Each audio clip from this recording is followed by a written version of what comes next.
We sink lots of time, resources, and efforts into chasing superficial joy.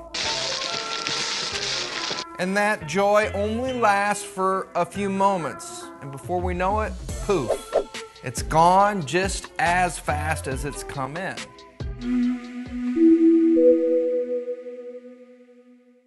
Well, hello there. My name is Ian. Welcome to Church Door today. We're so glad that you made it to be with us. Now, if this is your first time, do us a quick favor and hit that subscribe button and the notification bell so that every time we put out a piece of content, it's going to come directly to you. And know that every Sunday at 11:30 Central Standard Time, we are here. We're actually live. We have a team of people that want to talk with you. They want to pray for you. They want to interact with you. So feel free, reach out to us in the chat, or you can text prayer to the number that you see coming up on the screen. Okay, so let me set the scene for you. It's Christmas morning, and it was our first year with Wyatt where he could articulate that he wanted an in particular Christmas toy that year. Peyton was only 2, so she was super easy to buy for, cute infant stuff. Boom, done, right? And this was the year that the Bumblebee Transformer movie was released, and of course, what 5-year-old wouldn't want a scaled moving model of the Bumblebee Transformer? I actually kind of remember Jody and I standing in front of the toy display contemplating, should we get this toy? It was kind of expensive, and was Wyatt old enough to handle it? Would he break it too easily, or would he actually play with it long term? This is what we call in storytelling foreshadowing. After all the small packages had been opened, we strategically left this special package for the end, and it was the joy you would have expected. He opened the present and a rush of excitement poured over him, and it poured over him and flooded out onto us. Of course, fast forward 30 minutes, Jody and I are in the kitchen. We're beginning to kind of work on Christmas meal for that evening, and we get that dreaded shout from the front living room. Daddy, it's broken. What'd you do? Yep, in a moment, the flood of joy was suddenly gone. And not only that, even after fixing the toy didn't even see much play from that moment on, maybe a half a dozen other times at best. This, my friends, is a picture of the type of joy that so many in this world are chasing after. We sink lots of time, resources, and efforts into chasing superficial joy. And that joy only lasts for a few moments. And before we know it, poof, it's gone just as fast as it's come in.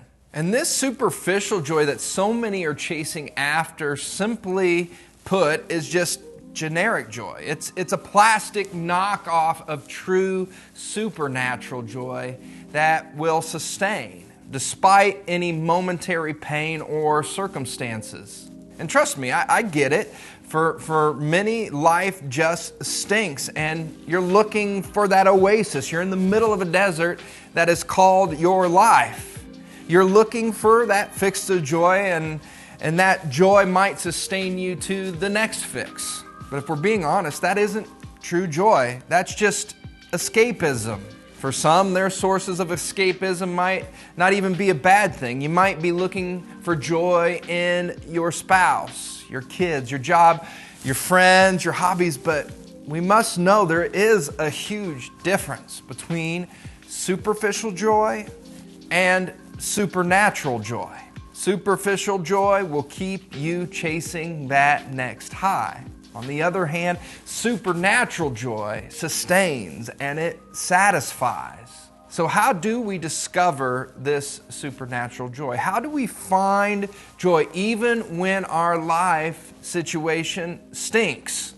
Well, I'm glad you asked, because that is where we turn our hearts and minds to on the third week of Advent, onto the theme of joy. And hopefully you have a Bible laying around somewhere and you can turn to Matthew chapter 2.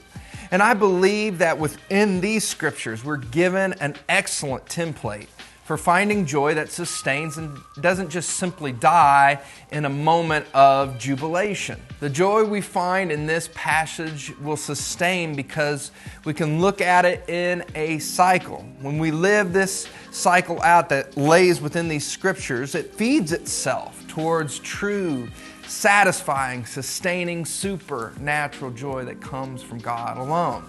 And the cycle goes like this: see, seek, locate, live. Within Matthew chapter 2, we meet a group of seekers, people who by all means should have not been seeking out the Jewish Messiah because they were pagan astrologers. Yet because of their knowledge of the Jewish messianic prophecies and in particular astrological event, they were captured, pulled into this cycle we see in these scriptures to see, seek, locate, and live. And this is powerful, God calling pagan men into Himself. So if you are discouraged, you feel joyless, and the world has beat you down, you're literally down for the count. You, like these magi, no matter what your background, no matter how hard your hardships are or obstacles are, God is calling you to this cycle of supernatural joy. Just like He did with those pagan astrologers over 2,000 years ago. So there's still hope for you. Now let's dive into the first half of the cycle, see and seek. Let's read together at Matthew 2, 1 through 9. Now after Jesus was born in Bethlehem of Judea in the day of Herod the king, behold, wise men from the east came to Jerusalem, saying, "Where is he who has been born King of the Jews? For we saw his star when it rose and have come to worship him." When Herod the king heard this, he was troubled, and all Jerusalem with him, and the assembling of all the chief priests and scribes of the people. He inquired of them where the Christ was to be born. They told him, "In Bethlehem of Judea, so it is written by the prophets, and you, O Bethlehem, in the land of Judah, are by no means least among the rulers of Judah. For from you shall come a ruler who will shepherd my people Israel." Then Herod summoned the wise men secretly and ascertained from them what time the star had appeared. And he sent them to Bethlehem, saying, "Go and search diligently for the child, and when you have found him, bring me the word, that I too may come and worship him." Within these scriptures, we find the magi, or wise men as this version calls them, that are being drawn to Bethlehem. They see the star in the prophecies that they knew, and then they go to seek it out for themselves. But like anything else in life, nothing worth seeking is met without hardship and obstacles. So this goes to say, as you seek joy, we must know that the joy worth truly having isn't just found easily accessed on the bottom shelf. There will be hardships along the way. In this biblical narrative, there are two major obstacles. One is obvious and one not so obvious. Nevertheless, these are obstacles that most of us going on this journey will endure. The first obstacle they're met with is the king. Now, listen, I know in modern Western world we don't have kings, or at least they're not the same way they would have been in the first century, like this king Herod. Herod was a brutal king. He was power hungry. He was so power hungry that if he felt threatened, he would do everything he could do to dispose of that threat. And according to history, he made no exceptions. Even when it came to his family, if they threatened his power and kingship, the answer to that problem was death. Now, even though you don't have a literal King Herod threatening you, you do have a king that threatens your journey to joy, and that king is you.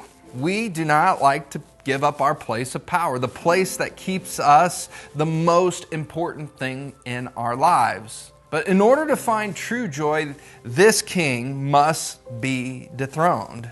Unfortunately, many of us are just our own worst enemy when it comes to finding joy. In an effort to keep our own kingship, our power over ourselves, we are stopped short of the true source of joy. which only exists outside of ourselves and our kingship in the true King, who is Jesus. The second, not so obvious obstacle that most of us will face is investment. The wise men were from the east and not native to Bethlehem, so this put them quite far away from home, and so far away that by the time they had made it to Jerusalem, Jesus, the Messiah that they were looking for, was not a baby anymore. He was an infant, and some scholars think that it could have been up to 3 years after his birth. Which means that when we see and seek out the supernatural joy of Jesus, it will require significant investment of our time, our money, and our entire life.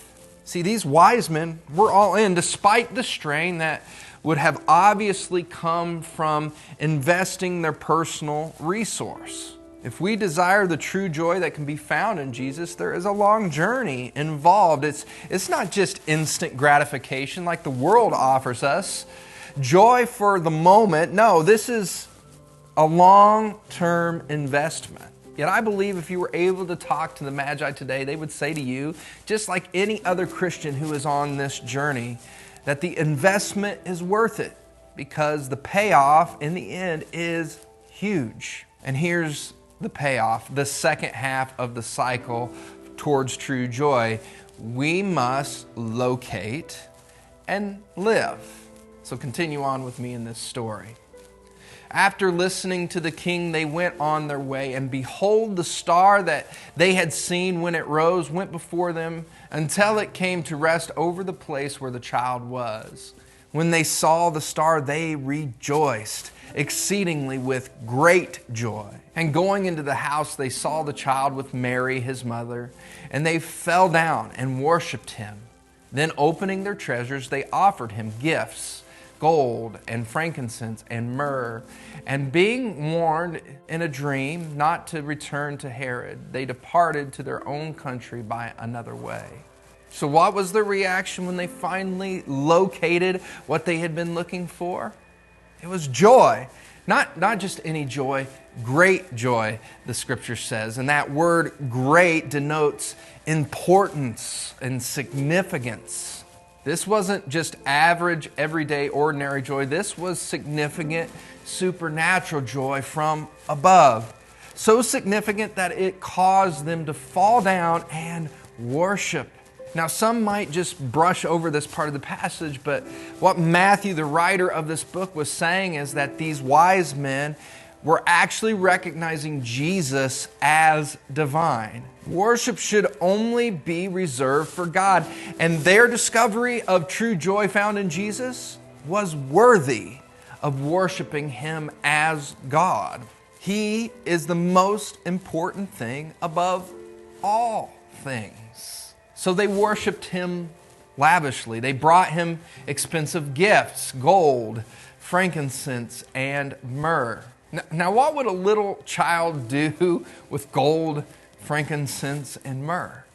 Nothing. It was not the gift. It was what those gifts represented. It should be the same for us. When we locate Jesus, we should live for Him by giving Him the best of everything we got. And that includes our entire life. Not only should we live by honoring Jesus with our lives, but we must also work against the tyrant king that is in our hearts. The wise men did this. They did not return to the evil King Herod with the information that he sought. Which goes to say, in order to live a life filled with supernatural joy, we must resist the temptation of evil. You can't even give it a foothold. The wise men just avoided the evil king completely. They went the long way around. So it is the same in our dealing with darkness. We do everything within our ability to honor the true king, who is Jesus, and resist evil, and we do it in that order.